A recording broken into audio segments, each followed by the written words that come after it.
Bernardo Barranco Villafán es un reconocido sociólogo, economista y analista religioso mexicano, cuya trayectoria ha sido clave para el estudio de la relación entre religión y sociedad.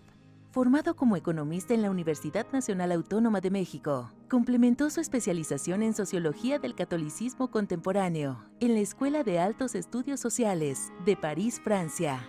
A lo largo de su carrera, ha ocupado diversos cargos en movimientos estudiantiles y religiosos, desempeñándose como presidente del Movimiento de Estudiantes y Profesionistas de la Acción Católica Mexicana y secretario general de Pax Roma, en París.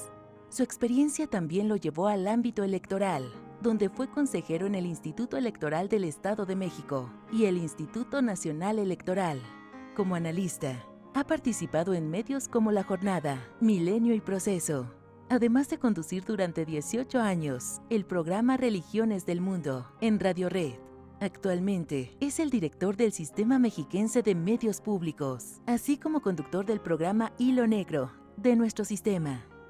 En el ámbito editorial, ha publicado varios libros, destacando el Evangelio Social del Obispo Raúl Vera, Conversaciones con Bernardo Barranco, editado por Grijalbo.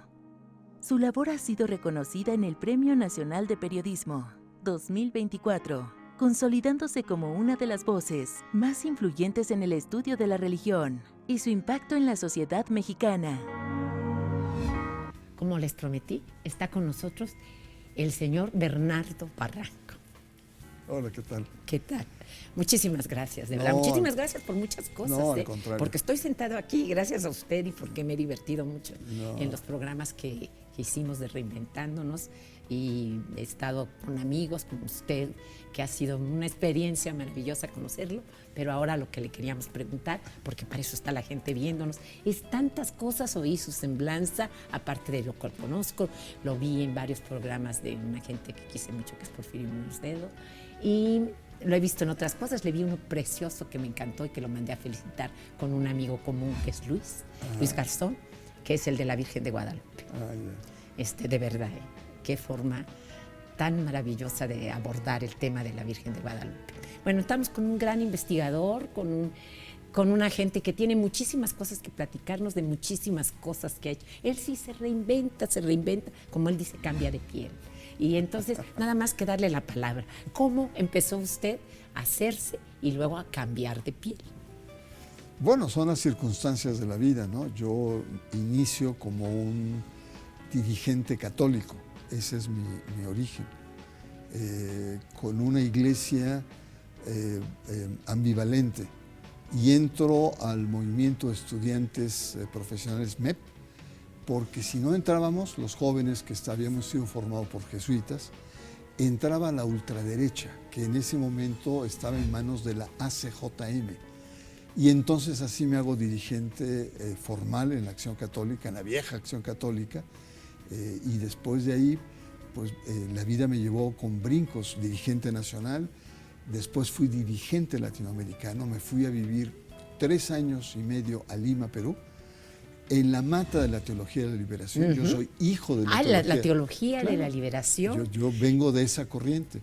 Maravillosa. Que no son necesariamente cristianos de izquierda, no, pero son cristianos con un compromiso social fuerte. Con un compromiso social. De ahí me voy a París como dirigente católico internacional. Pero culturalmente, la teoría de la teología. De la teología de la liberación hizo culturalmente, se reveló en muchas cosas, en el cine, en los escritos, en todo.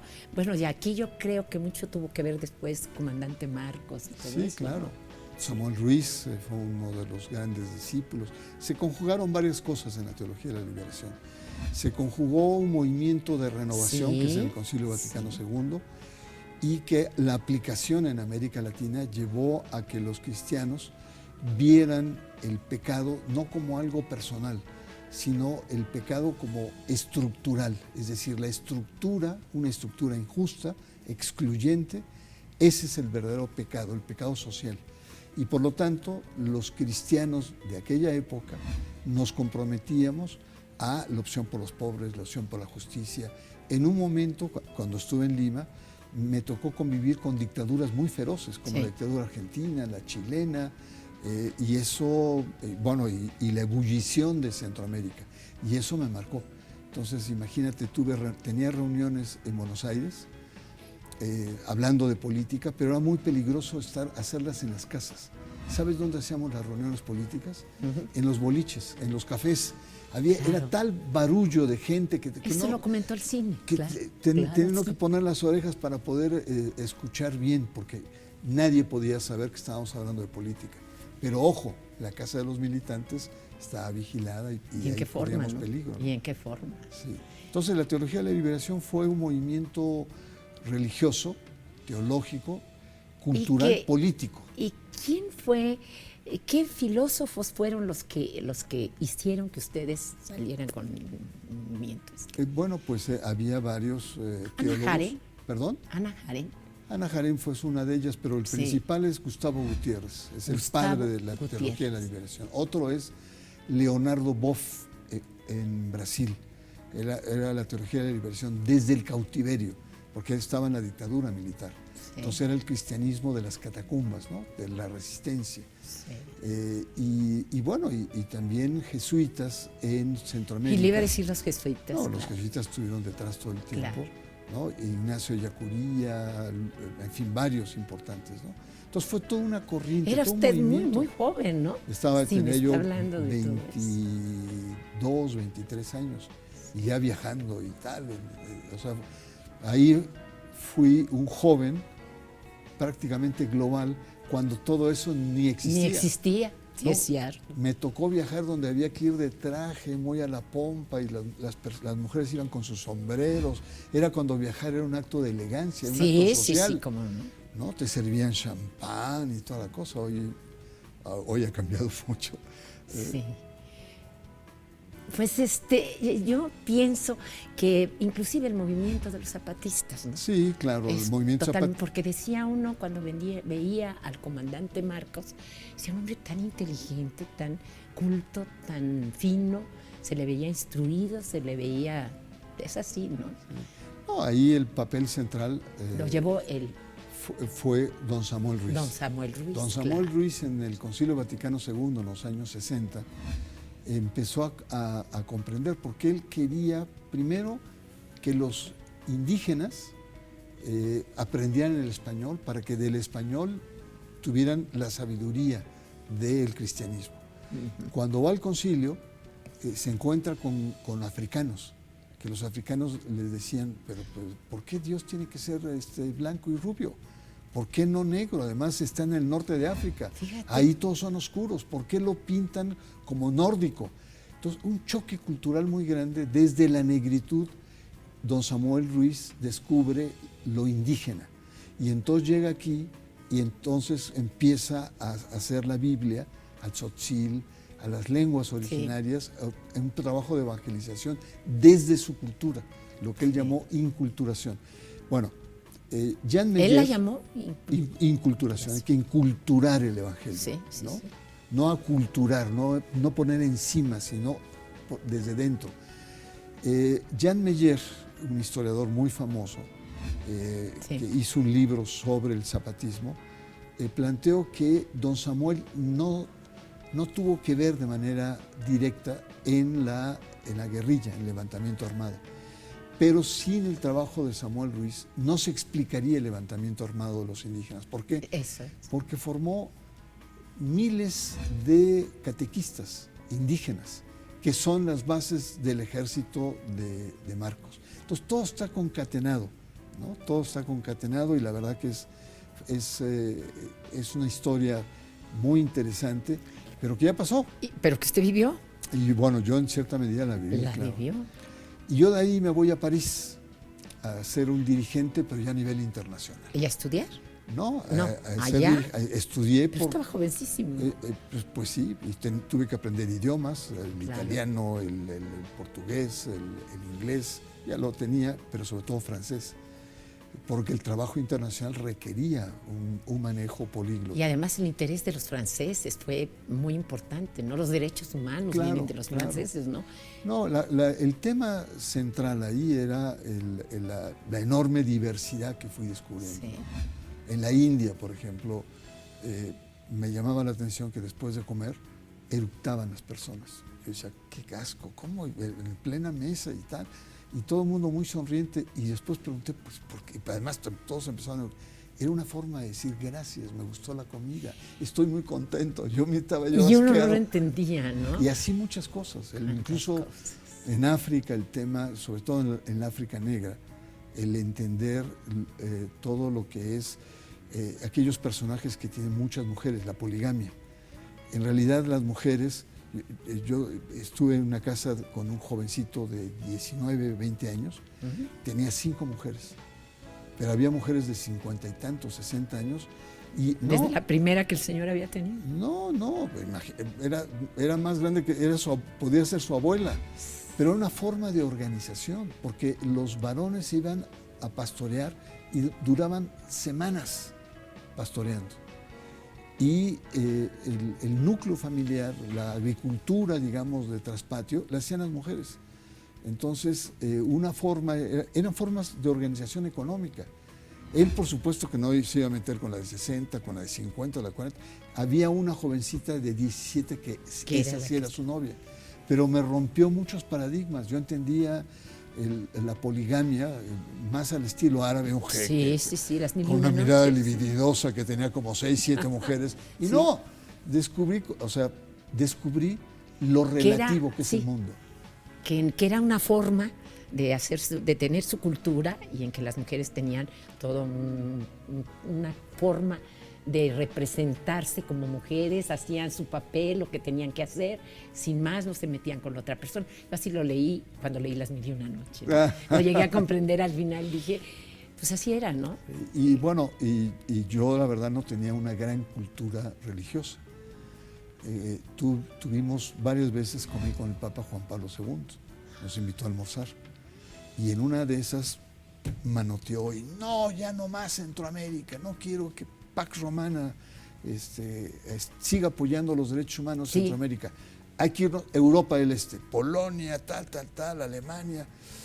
Y yo no ese entendía. rompimiento se notó, se notó en América. Y ahí no entendía yo. Y no entendía la diferencia entre un arcipreste, entre un primado, entre un cardenal, todas las jerarquías y París exuberante. Vamos a hacer un corte y lo dejamos en esto, en ese animal político que es AMLO. Y en que usted tiene un libro que es muy interesante.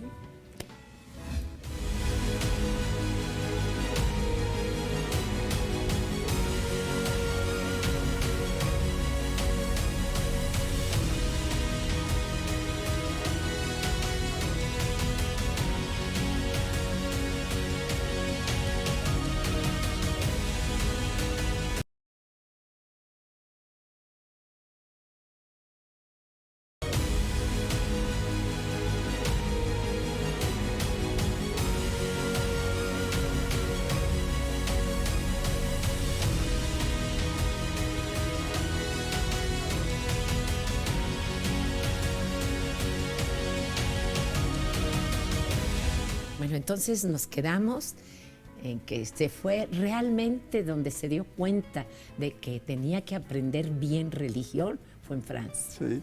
Sí. Entré a la Escuela de Altos Estudios en Ciencias Sociales y mi maestro fue Émile Poulain, como lo había comentado. Y era la expresión de una nueva manera de enseñanza, de cátedra. Parte de la revuelta universitaria era la masificación de los estudios académicos, ¿no? Se enseñaban matemáticas con 40, 50, se enseñaba historia y habían 70, 80 alumnos. Y la escuela surge como una alternativa a la crisis educativa del 68. Y es como regresar a el viejo esquema del maestro y el alumno. El maestro con la autoridad del maestro. Con la autoridad y el alumno como el aprendiz, ¿no?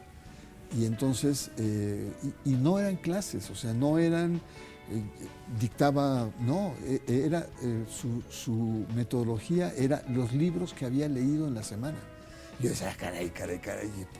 Y entonces los pasaba, yo veía, caray, está subrayado, está no sé qué, aquí hay una nota. Sí los leía el viejo, sí leía, entonces decía, mire, este libro salió. El sueño de lo que debía ser un maestro, ¿no? Exactamente, ¿no? Y te seguía. Cuando regreso a México, ya habían entrado en 86, 87, Pulá me seguía escribiendo, ¿y qué está usted produciendo? Me presionaba. Viene a México, tenía otro alumno que era Roberto Blancarte, académico, sí, y no sé qué, y él le presentaba los libros. Y me decía, ¿y usted, señor Barranco? No, pues aquí tengo un artículo en la jornada, le decía. ¿Y usted cree que estudiamos para escribir un articulito en la jornada? Tiene que ir más allá. Le digo, pues tengo familia, señor Pulá, tengo que vivir de algo. A no ser que usted quiera compartir su castillo conmigo. Porque, claro, eran muy bien pagados y tenían en la banlieue un caserón tremendo, ¿no? Era un castillo, la verdad. Bueno, en fin, regreso a México en aquellos tiempos y bueno. ¿En el 86 regreso. Pero ¿estuvo en Francia cuánto tiempo? Estuve como 5 o 6 años allá, sí. Entonces, yo regreso como un extranjero, porque yo no conocía a nadie. No, claro. Entonces era como picar piedra y empezar. De nuevo. Y es cuando empiezo con... Reinventándose, el cambio de piel del que hablaba. Me reinvento ahí, dejo mi vida militante y entro en otro tipo de militancia, que son fundaciones. Yo estudié economía, entonces me atraía mucho el tema de la producción de campo, pequeña empresa, etcétera.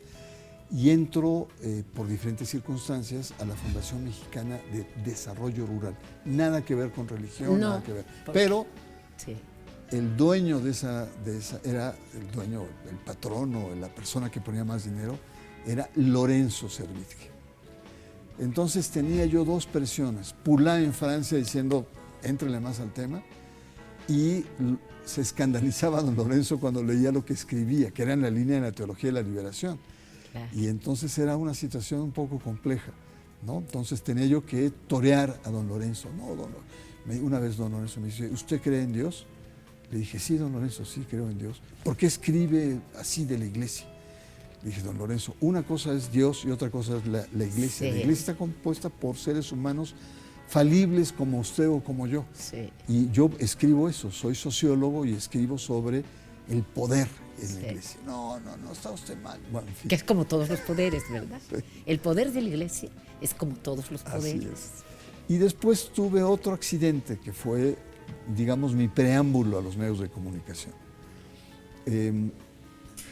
Con un amigo que trabajaba a campo, me dice, y que era comentarista con José Gutiérrez Vivo, el de Radio Red, me dice, fíjate que va a venir el Papa en 90, y sí, esa visita apoteótica. Sí. Y está buscando... En 90, ¿verdad? En 1990, sí, mayo de 1990. Sí, me tocó Coyoacán. Y entonces me dijo, está buscando especialistas en temas de religión. ¿Podrías tú ayudarnos, tú que te mueves en un ambiente también religioso y tal? Sí, cómo no. Y me puse a pensar en quién podría. Jan Meyer, había un cura y tal. Y después yo me vi al espejo, sí, y dije... Era el que estaba pues más. Yo. Sí, claro, ¿verdad? Es cuando uno dice, no, pues yo creo que para esto sí sirvo yo, ¿no? Y esa cobertura en el estudio con José Gutiérrez Vivo me cambió la vida. Porque después, que fue muy bien recibida, fue la mejor cobertura, incluso mejor que en la tele. José Gutiérrez Vivo tenía el ideal, ¿no? Sí. Una agudeza periodística muy, muy fuerte. Y entonces él me propone hacer un programa sobre la sociología de la religión. Y durante casi 20 años, semana con semana, tuve un programa que se llama Religiones del Mundo. ¿Religión? Religiones del mundo. Religiones del mundo. Aprendí más semana con semana, con autores, con gente, tal. Sí. Que en mis años universitarios en París, ¿no? Y fue un complemento y una pasión que cada semana volcaba. Entonces, ahí, por un lado, estaba yo con fundaciones, desarrollo rural, pero el gusanito y el tema de lo religioso lo hice a través de un programa de radio que además era muy escuchado en la época, ¿no? Y entonces ahí fue un momento... ¿Y en qué radiodifusora? Es Radio Red. Radio Red. 1110. Sí, La sí. radio que marca el paso en la Sí, radio, así sí, decía sí. el eslogan, ¿no? Pues sí, Y marcó el Gutiérrez paso. Vivó fue todo un símbolo, él cambió la forma de hacer noticieros, influyó hasta en las televisoras. Sí. Fue un hombre realmente visionario. Sí, influyó, no estaría Radio Fórmula y estas cosas que hay. Lamentablemente después le cayó encima Vicente Fox y lo remató Felipe Calderón y está casi exiliado en Los Ángeles actualmente. Una pena, un gran periodista, ¿no? Sí, yo no sabía las razones por las que no estaba.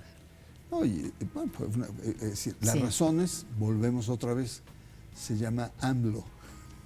Sí. En la campaña, en este momento, sobre todo la campaña con Felipe Calderón 2005-2006, Gutiérrez Vivó se inclina por AMLO.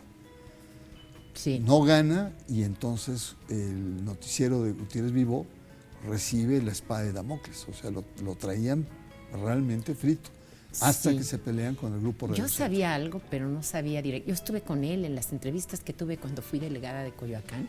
Él hizo varias entrevistas y estuve con Gutiérrez Vivó.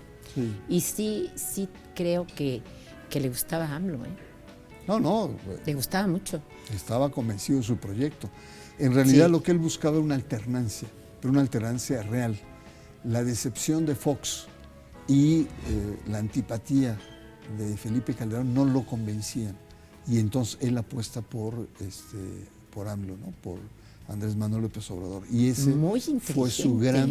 muy inteligente inteligente. Gutiérrez Vivó. Entonces, el pecado que cometió Gutiérrez Vivó Sí. fue, digamos, simpatizar con AMLO. AMLO. Sí. Y ahorita sigue trabajando, ya nada más haciéndole una pregunta que es personal. Quisiera. No trabaja. Intentó volver vía internet, pero tuvo que superar una profunda depresión. Imagínese, era el más querido en los medios. Ser el Los número medios uno, sí. ser una persona que marcaba la agenda Sí. pública en este país, Sí. a estar exiliado y además con graves problemas, no solamente con Radio Centro, con la autoridad panista, sino también el tema de sus empleados, ¿no? Es decir, había el sindicato interno, que era una plantilla de... También tuvo problemas con los No, empleados. tuvo problemas, claro. Pero fabricados o problemas con los empleados, quién sabe, ¿verdad? Impuestos, deudas con Hacienda. Es decir, era un gran comunicador, pero a lo mejor no fue un gran administrador. Bueno, también es cierto, ¿no? Podría ser, pero qué mal, ¿no? Pero yo nada más de repente lo vi desaparecer y algo oí, pero nunca me puse atención a porque nos hacía falta, ¿eh? Yo lo vi. Nos hace falta. ¿Cómo no? Sí. Bueno, y entonces llega usted. Sí. ¿Se da cuenta? No tuvo que decirle a nadie, porque yo a veces me doy cuenta porque alguien me dice, digo, sí es cierto, esto yo lo puedo hacer. Pero hasta en lo que hago yo como actriz, pues tú podías, sí es cierto, yo la podía hacer, ¿no? No, pues digamos la vida, los cambios de pieles, las reinvenciones, Sí. pues es fruto pues del azar también, ¿no? O sea, ¿quién iba a pensar? Bueno, pues que dice el que nombró Maquiavelo. Sí. Nicolás Maquiavelo dice eso, ¿no? Sí, ¿Cuánto claro. es del azar? ¿Y cuánto es la preparación? Así es. Y bueno, lo que él pone como el azar y la suerte es de que verdad dice eso, pues sí. Cuando me dicen a mí qué suerte tienes, que me podía enojar porque me dan ganas de contestar, ¡qué suerte! Tengo trabajando tantísimos años. No me enojo porque digo, tenía razón Maquiavelo. Tantas personas que pudieron estar en mi lugar, ¿no? No, yo considero que Reinvención, el título de este programa, que me parece estupendo, y que tuvo que ver Luis, ¿verdad? Claro. Luis Garzón. Garzón, Sí. Luis Eduardo Garzón. Es una emisión que enseña a cómo no dejarse vencer por la edad. Ni por las circunstancias. Usted y yo tenemos una condición en la que normal privilegiada, Sí. porque la mayor parte de la gente mayor es relegada, sea por la cuestión económica, Sí. que no encuentra trabajo, sea por la cuestión tecnológica. No, y en una actriz, imagínese. En una o sea, actriz porque ya no soy que la de tiene la que tarea, ser ¿no? Sí. glamorosa y Sí. tal. Y Bueno, cuando nunca he sido empiezan a dedicar- glamorosa, eso sí, pero No, tampoco, glamorosa tampoco no, se la me echa verdad. al piso usted. No, pero no he sido. un ícono. Pero sí, pero un ícono. digo, pero supo A veces reinventarse, cuando pues se uno metió sí. usted también en la política Sí. y en las artes, en la vida cultural. Y me tanto. gustan muchas cosas, Sí. como me gusta actuar, me gusta bailar y me gustan muchas cosas y las que puede uno sustituir. Entonces, una necesidad de leer, me gusta mucho leer. Entonces, la cuestión de fondo que está en el programa y en muchos de nosotros y que queremos compartir con gentes mayores es no dejarse aplastar por los signos de los tiempos que tienden a relegar. En la medida que nuestra edad, digamos, tenemos más expectativa de vida, entonces el problema es el que estamos con una espada de Damocles de la obsolescencia. Sí. Yo, por ejemplo, cuando estuve en París, me recomendaron ir a los parques para conversar con los viejitos, porque con la gente normal no tenía los parisinos son muy quisquillosos y muy nerviosos y tal. Pero cuando me iba, y yo también llevaba mi bolsita de palomitas Que con tenían las la palomas, calma. te para contaban la vida, te contaban tal. Y una cosa descubrí, que una cosa era ellos antes de la guerra y otra después de la Claro. guerra.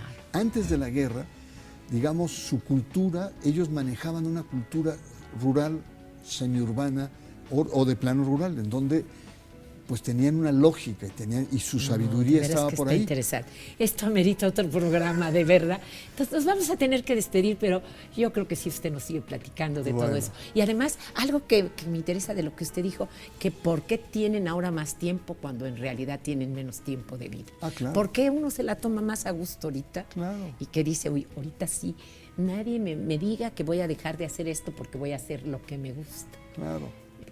A veces no contesto el teléfono porque digo, no, pues yo tengo ganas de leer. Eso, creo que en toda mi vida no pude darme lujo. Entonces, vamos a despedir el programa. Bueno, estuvimos con el señor Bernardo Barranco, nada menos, y no con una promesa. Este programa lo tenemos que hacer doble. Muchísimas gracias por estar reinventándonos.